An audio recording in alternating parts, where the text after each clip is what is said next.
നമസ്കാരം. Evening business ന്യൂസിലേക്ക് സ്വാഗതം. ആദ്യം നോക്കാം പ്രധാന വാർത്തകൾ.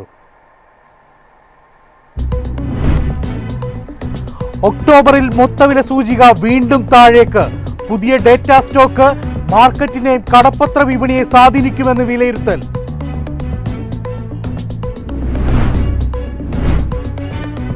പ്രോപ്പർട്ടി മേഖലയിൽ മുന്നേറ്റം. ഇന്ത്യൻ വിപണിയിൽ ഏറ്റവും ആകർഷകമായി നിൽക്കുന്നത് പ്രോപ്പർട്ടി സെക്ടറാണെന്ന് ജെഫ്രീസ്.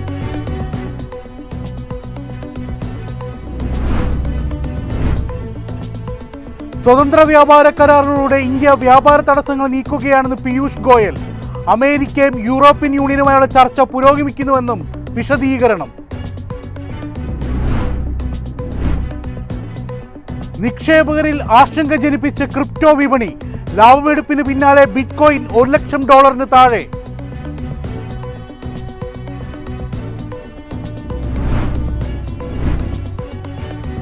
ബീഹാർ തെരഞ്ഞെടുപ്പിൽ എൻഡിഎക്ക് മിന്നും വിജയം. തകർന്നടിഞ്ഞ് ഇന്ത്യ സഖ്യം. എക്സിറ്റ് പോളുകളെ മറികടന്ന് നിതീഷ് കുമാർ വീണ്ടും മുഖ്യമന്ത്രി പദത്തിലേക്ക്.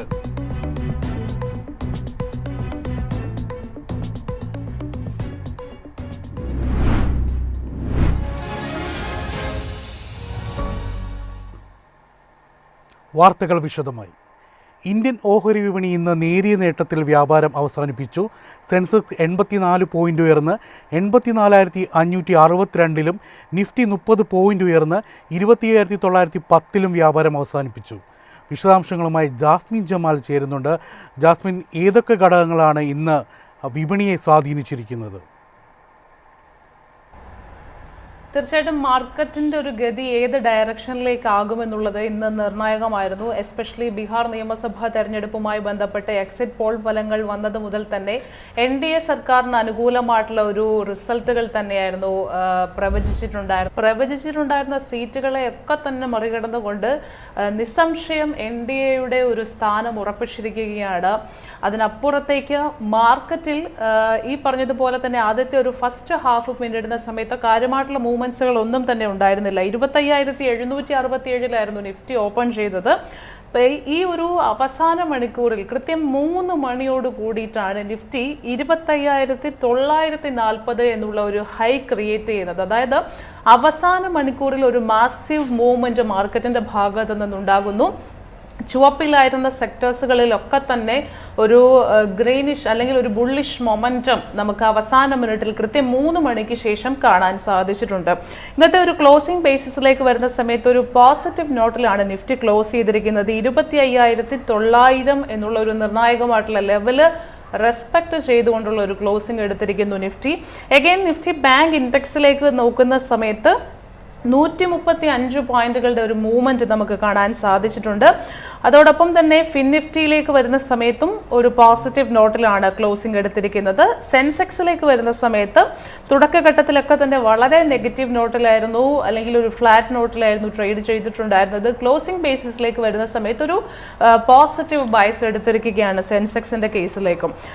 സെക്ടേഴ്സുകളിലേക്ക് ഏറ്റവും അധികം ഒരു മൂവ്മെന്റ് അവസാന മിനിറ്റിൽ ഉണ്ടായിരിക്കുന്നത് PSU ബാങ്ക് ഇൻഡെക്സിന്റെ ഭാഗത്ത് നിന്നാണ്. 1% കൂടുതലുള്ള ഒരു മൂവ്മെന്റ് PSU ബാങ്ക് ഇൻഡെക്സിന്റെ ഭാഗത്ത് നിന്നുണ്ടായിരിക്കുന്നു. ഓട്ടോമാറ്റിക്കലി നിഫ്റ്റി ബാങ്ക് ഇൻഡെക്സിന് അത് വലിയൊരു സപ്പോർട്ട് നൽകിയിട്ടുമുണ്ട്. ഇന്ത്യൻ വിപണി ഇന്ന് നേരിയ നേട്ടത്തിലാണ് വ്യാപാരം അവസാനിപ്പിച്ചത്. ന്യൂസ് ഡെസ്കിൽ നിന്നും ജാസ്മിൻ ജമാലാണ് വിശദാംശങ്ങൾ നൽകിയത്. ഇന്ത്യൻ സമ്പദ് വ്യവസ്ഥയ്ക്ക് ആശ്വാസമേകി ഒക്ടോബറിൽ മൊത്തവില സൂചിക വീണ്ടും താഴേക്ക്. പുതിയ ഡേറ്റ സ്റ്റോക്ക് മാർക്കറ്റിനെയും കടപ്പത്ര വിപണിയെയും സ്വാധീനിക്കുമെന്നും വിലയിരുത്തൽ. മൊത്തവില സൂചിക അടിസ്ഥാനമാക്കിയുള്ള പണപ്പെരുപ്പം കഴിഞ്ഞ മാസത്തെ 0.13% എന്ന നിലയിൽ നിന്ന് കുത്തനെ കുറഞ്ഞ് 1.21% എന്ന നെഗറ്റീവ് നിലയിലേക്ക് എത്തി. ഭക്ഷ്യവസ്തുക്കൾ, ഇന്ധനം, നിർമ്മിത ഉൽപ്പന്നങ്ങൾ എന്നിവയുടെ വിലയിലുണ്ടായ വലിയ കുറവാണ് ഇതിന് കാരണം. ഭക്ഷ്യവസ്തുക്കൾ വിലയിൽ 8.31% കുറവുണ്ടായി. സവാള 65.43% ഇടിവ് രേഖപ്പെടുത്തിയപ്പോൾ ഉരുളക്കിഴങ്ങ് 39.88%, പയർവർഗ്ഗങ്ങൾ 16.5% ഇടിഞ്ഞു. GST പരിഷ്കരണവും ഈ നേട്ടത്തിന് പിന്നിലുണ്ട്.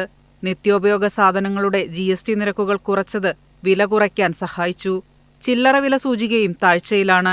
അതിനാൽ റിസർവ് ബാങ്ക് അടുത്ത ധനനയ യോഗത്തിൽ പലിശ നിരക്ക് കുറച്ചേക്കുമെന്നാണ് വിപണി പ്രതീക്ഷ. ഡിസംബർ 3 മുതൽ 5 വരെയാണ് അടുത്ത ധനനയ യോഗം.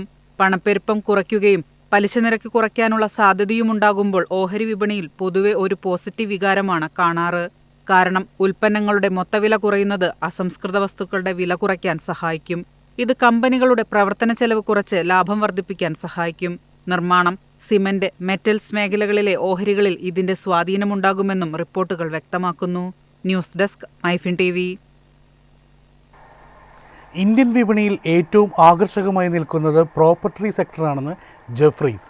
കമ്പനികളുടെ കടം കുറഞ്ഞതും വിൽപ്പനയിലെ മുന്നേറ്റവും പിന്തുണയാവും. അന്താരാഷ്ട്ര നിക്ഷേപ സ്ഥാപനമായ ജെഫ്രീസ് പുറത്തുവിട്ട ഗ്രിഡ് ആൻഡ് ഫിയർ റിപ്പോർട്ടിലാണ് ഇക്കാര്യം വ്യക്തമാക്കുന്നത്. ഏറ്റവും ഭീഷണി നിൽക്കുന്ന സെക്ടർ IT ആണ്. AI വെല്ലുവിളിയാണ് ഇതിന് കാരണമെന്നും ക്രിസ്റ്റഫർ വുഡ് തയ്യാറാക്കിയ റിപ്പോർട്ട് സൂചിപ്പിക്കുന്നു. നിരവധി പ്രോപ്പർട്ടി ഓഹരികൾ അവരുടെ ദീർഘകാല ശരാശരി മൂല്യത്തെക്കാൾ താഴ്ന്ന നിലയിലാണ് ഇപ്പോഴും വ്യാപാരം ചെയ്യുന്നത്.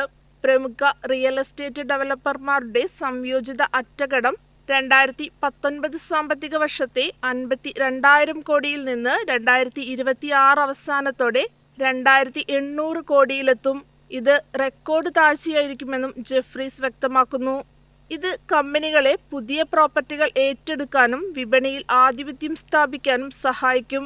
7 ലിസ്റ്റഡ് ഡെവലപ്പർമാരുടെ പ്രീസെയിൽസ് 2026 മൂല്യത്തിന്റെ അടിസ്ഥാനത്തിൽ 22% വളർച്ച നേടുമെന്നും ജെഫ്രീസ് പ്രവചിക്കുന്നു. അതേസമയം DLF, ഗോദ്രേജ് പ്രോപ്പർട്ടീസ്, ശോഭ, പ്രസ്റ്റീജ് എസ്റ്റേറ്റ്, ഒബ്രോയ് റിയാലിറ്റി തുടങ്ങിയ കമ്പനികളിൽ കൂടുതൽ നിക്ഷേപ സാധ്യതകളും റിപ്പോർട്ട് ചൂണ്ടിക്കാണിക്കുന്നു. ഇവ നിക്ഷേപകരുടെ ശ്രദ്ധാ ഓഹരികളായി മാറാമെന്നും റിപ്പോർട്ടിൽ പറയുന്നു. അതേസമയം പ്രോപ്പർട്ടി മേഖല തിളങ്ങുമ്പോൾ ഇന്ത്യൻ IT സർവീസ് മേഖല കടുത്ത സമ്മർദ്ദത്തിലായിരിക്കും. IT കമ്പനികളുടെ വരുമാന വളർച്ച 2026 രണ്ടാം പാദത്തിൽ 1.6% കുത്തനെ കുറഞ്ഞു. IT സൂചികയുടെ PE അനുപാതം ഡിസംബറിലെ 31 മടങ്ങിൽ നിന്ന് 23 മടങ്ങായി കുറഞ്ഞത് AI-യുമായി ബന്ധപ്പെട്ട വെല്ലുവിളികളും എന്റർപ്രൈസ് ചെലവിലെ കുറവുമാണ് സൂചിപ്പിക്കുന്നതെന്നും റിപ്പോർട്ടിൽ വ്യക്തമാക്കുന്നു. News desk MyFin TV. സ്വതന്ത്ര വ്യാപാര കരാറുകളിലൂടെ ഇന്ത്യ വ്യാപാര തടസ്സങ്ങൾ നീക്കുകയാണെന്ന് പീയൂഷ് ഗോയൽ. അമേരിക്കയും യൂറോപ്യൻ യൂണിയനുമായുള്ള ചർച്ച പുരോഗമിക്കുന്നുവെന്നും വിശദീകരണം. ഇന്ത്യൻ ബിസിനസ് ലോകത്തിനും സ്റ്റോക്ക് മാർക്കറ്റിനും പുതിയ ഊർജ്ജം നൽകുന്ന വിവരങ്ങളാണ് കേന്ദ്ര വാണിജ്യ മന്ത്രി പീയൂഷ് ഗോയൽ വ്യക്തമാക്കിയത്. നിലവിൽ നേരിടുന്ന കയറ്റുമതി പ്രതിസന്ധി നീക്കുന്നതിനാണ് സ്വതന്ത്ര വ്യാപാര കരാറിലൂടെ ലക്ഷ്യമിടുന്നത്. നിലവിൽ UAE, Australia, European free trade association എന്നിവയുമായി വിജയകരമായി കരാറുകൾ നടപ്പിലാക്കി. കൂടാതെ ന്യൂസിലാൻഡ്, ഒമാൻ, പെറു, ചിലി തുടങ്ങിയ രാജ്യങ്ങളുമായും ചർച്ചകൾ പുരോഗമിക്കുകയാണ്. ലോക സമ്പദ്ശക്തിയായ അമേരിക്കയുമായുള്ള കരാർ ദേശീയ താൽപര്യങ്ങൾ അനുസരിച്ചായിരിക്കും. അതിനാലാണ് ചർച്ച നീണ്ടുപോകുന്നതെന്നും അദ്ദേഹം വ്യക്തമാക്കി. സ്വതന്ത്ര വ്യാപാര കരാറുകൾ യാഥാർത്ഥ്യമാകുമ്പോൾ ഇന്ത്യൻ ഉൽപ്പന്നങ്ങൾക്ക് ഈ രാജ്യങ്ങൾ കുറഞ്ഞ തീരുവയിൽ പ്രവേശനം ലഭിക്കും. ഇത് കയറ്റുമതി വർദ്ധിപ്പിക്കാനും ഇന്ത്യൻ കമ്പനികളുടെ വരുമാനം ഗണ്യമായി വർദ്ധിപ്പിക്കാനും സഹായിക്കും. Pharma, textiles, IT, auto sector മേഖലകൾക്കായിരിക്കും കൂടുതൽ നേട്ടമെന്നും അദ്ദേഹം വ്യക്തമാക്കി. അതേസമയം ഈ കരാറുകൾ ഇന്ത്യൻ സമ്പദ് വ്യവസ്ഥയുടെ വളർച്ചാ സാധ്യതകൾ വർദ്ധിപ്പിക്കുമെന്നും അത് വിദേശ നിക്ഷേപകരെ ഇന്ത്യയിലേക്ക് കൂടുതൽ ആകർഷിക്കുമെന്നുമാണ് സാമ്പത്തിക വിദഗ്ധരുടെ വിലയിരുത്തൽ. News desk MyFin TV. നിക്ഷേപകരിൽ ആശങ്ക ജനിപ്പിച്ച ക്രിപ്റ്റോ വിപണി. ലാഭമെടുപ്പിന് പിന്നാലെ ബിറ്റ്കോയിൻ $1,00,000 താഴെ. നിക്ഷേപകരുടെ പിൻവാങ്ങൽ തുടരാൻ സാധ്യത. സാധാരണയായി വർഷാവസാന പാദം ക്രിപ്റ്റോ വിപണിക്ക് അനുകൂലമാകാറുണ്ട്. എന്നാൽ ഈ വർഷം ഒക്ടോബറിലും നവംബറിലും തുടർച്ചയായ വിൽപ്പനയാണ് വിപണിയിൽ ദൃശ്യമാകുന്നത്. നിക്ഷേപകരെ ആശങ്കയിലാഴ്ത്തിയതും ഇതാണ്. കൂടാതെ എക്സ്ചേഞ്ച് ട്രേഡഡ് ഫണ്ടുകളിൽ നിന്ന് പുറത്തേക്കുള്ള ഒഴുക്കും കോർപ്പറേറ്റ് ട്രഷറി വിൽപ്പനയും കാരണം ഒക്ടോബർ ആദ്യം മുതൽ ഏകദേശം $450 ബില്യൺ ലിക്വിഡൈസേഷനുകൾ നടന്നതായി കണക്കാക്കപ്പെടുന്നു. ഇതോടെ ക്രിപ്റ്റോ കറൻസികൾ വലിയ സമ്മർദ്ദത്തിലാണെന്ന് വിദഗ്ധരും വ്യക്തമാക്കുന്നു. ക്രിപ്റ്റോ ലോകത്തിലെ രാജാവായ ബിറ്റ്കോയിൻ $1,00,000 എന്ന നിർണായക നിലയ്ക്ക് താഴെ എത്തി. ഏകദേശം $97,500 എന്ന 6 മാസത്തെ ഏറ്റവും താഴ്ന്ന നിലയിലാണ് ബിറ്റ്കോയിൻ ഇപ്പോൾ വ്യാപാരം ചെയ്യുന്നത്. ഒക്ടോബർ 6-ന് $1,26,000 എന്ന എക്കാലത്തെയും ഉയർന്ന നിലയിലെത്തിയ ശേഷമാണ് ബിറ്റ്കോയിന്റെ ഇടിവ്. ശേഷം ഇടിഞ്ഞത് 22%. ഇൻസ്റ്റിറ്റ്യൂഷണൽ നിക്ഷേപം, ടോക്കണൈസേഷൻ ശ്രമങ്ങൾ എന്നിവ കാരണം വിപണിയിൽ പെട്ടെന്നുള്ള തിരിച്ചടിയുണ്ടായി. Global crypto market capitalisation $4.3 trillion നിന്ന് ഏകദേശം $3.3 ട്രില്യൺ കുറഞ്ഞു. കഴിഞ്ഞ ഒരു മാസത്തിനിടെ നിക്ഷേപകർ ഏകദേശം 8,15,000 ബിറ്റ്കോയിനുകൾ വിറ്റഴിച്ചു. Ether, Binance coin, Cardano, Solana തുടങ്ങിയ പ്രധാന ടോക്കണുകൾക്ക് പ്രതിവാരാടിസ്ഥാനത്തിൽ 5 മുതൽ 13% വരെയും പ്രതിമാസാടിസ്ഥാനത്തിൽ 12% മുതൽ 30% വരെയും നഷ്ടമുണ്ടായി. അതേസമയം US-ലെ സാമ്പത്തിക അനിശ്ചിതത്വവും ടെക് ഓഹരികൾ നേരിടുന്ന വിൽപ്പന സമ്മർദ്ദവും നിക്ഷേപകരെ റിസ്ക്കുള്ള ആസ്തികളിൽ നിന്ന് സുരക്ഷിതമായ ആസ്തികളിലേക്ക് ശ്രദ്ധ മാറ്റാൻ സമ്മർദ്ദം ചെലുത്തുന്നുണ്ട്. നിലവിലെ ട്രെൻഡ് തുടർന്നാൽ $90,000-നും $95,000 ഇടയിൽ കൂടുതൽ വിൽപ്പന സമ്മർദ്ദമുണ്ടാവാമെന്നും വിദഗ്ധർ വ്യക്തമാക്കി. News desk MyFin TV. Bihar തെരഞ്ഞെടുപ്പിൽ എൻഡിഎക്ക് മിന്നും വിജയം. തകർന്നടിഞ്ഞ് ഇന്ത്യ സഖ്യം. എക്സിറ്റ് പോളുകളെ മറികടന്ന് നിതീഷ് കുമാർ വീണ്ടും മുഖ്യമന്ത്രി പദത്തിലേക്ക്. രാജ്യം ഉറ്റുനോക്കിയ ബീഹാർ തെരഞ്ഞെടുപ്പിൽ 200-നു മുകളിൽ സീറ്റ് നേടി എൻഡിഎക്ക് വൻ മുന്നേറ്റം. എക്സിറ്റ് പോൾ പ്രവചനങ്ങളെപ്പോലും മറികടക്കുന്ന മുന്നേറ്റമാണ് ബീഹാറിൽ എൻഡിഎ നടത്തിയത്. നിതീഷ് കുമാറിന്റെ JDUവും BJPയും കഴിഞ്ഞ തവണത്തേക്കാൾ മുന്നേറ്റമുണ്ടാക്കി. തേജസ്വിനി യാദവിന്റെ RJDക്കും കോൺഗ്രസിനും എൻഡിഎക്ക് മുന്നിൽ പിടിച്ചു നിൽക്കാനായില്ല. നിതീഷ് കുമാർ തന്നെ ബീഹാർ മുഖ്യമന്ത്രിയാകും. 2 ഉപമുഖ്യമന്ത്രി പദങ്ങളും BJPക്ക് തന്നെയെന്നാണ് നിലവിലെ ധാരണ. 5 വർഷ കാലയളവിനിടയിൽ മറ്റു കക്ഷികളെ ഒപ്പം ചേർത്ത മുഖ്യമന്ത്രി പദത്തിന് BJP അവകാശമുന്നയിക്കാനിടയുണ്ട്. പുതിയ സർക്കാരിന്റെ സത്യപ്രതിജ്ഞ 18-ന് നടന്നേക്കും. 18ാം നിയമസഭയിൽ കിരീടമണിയാൻ ഒരുങ്ങുകയാണ് നിതീഷ് കുമാർ. നിതീഷ് കുമാറിനെ മുഖമായി അവതരിപ്പിച്ചു നടത്തിയ പ്രചാരണത്തിന്റെ അവസാനം മികച്ച വിജയത്തിലാണ് കലാശിച്ചത്. ഫലപ്രഖ്യാപനത്തിന് പിന്നാലെ നിതീഷ് കുമാർ തന്നെ മുഖ്യമന്ത്രിയെന്ന് JDU വ്യക്തമാക്കിയിട്ടുണ്ട്. News desk MyFin TV. ഇനി നോക്കാം ഇന്നത്തെ സ്വർണം വെള്ളി നിരക്കുകൾ.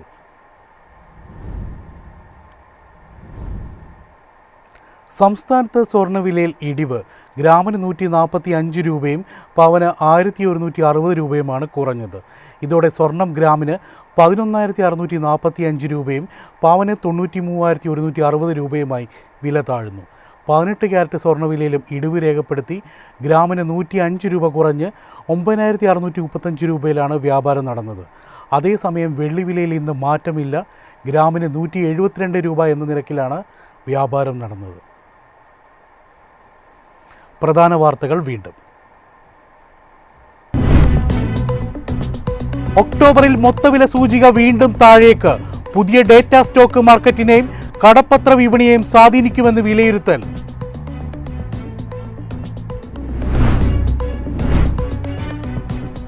പ്രോപ്പർട്ടി മേഖലയിൽ മുന്നേറ്റം. ഇന്ത്യൻ വിപണിയിൽ ഏറ്റവും ആകർഷകമായി നിൽക്കുന്നത് പ്രോപ്പർട്ടി സെക്ടറാണ് ജെഫ്രീസ്.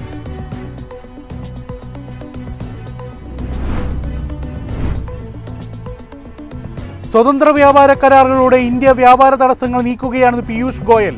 അമേരിക്കയും യൂറോപ്യൻ യൂണിയനുമായുള്ള ചർച്ച പുരോഗമിക്കുന്നുവെന്നും വിശദീകരണം.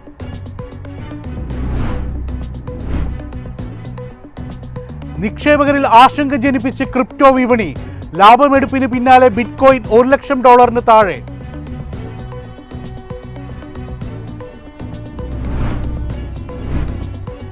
ബീഹാർ തെരഞ്ഞെടുപ്പിൽ എൻഡിഎക്ക് മിന്നും വിജയം. തകർന്നടിഞ്ഞ് ഇന്ത്യ സഖ്യം. എക്സിറ്റ് പോളുകളെ മറികടന്ന് നിതീഷ് കുമാർ വീണ്ടും മുഖ്യമന്ത്രി പദത്തിലേക്ക്.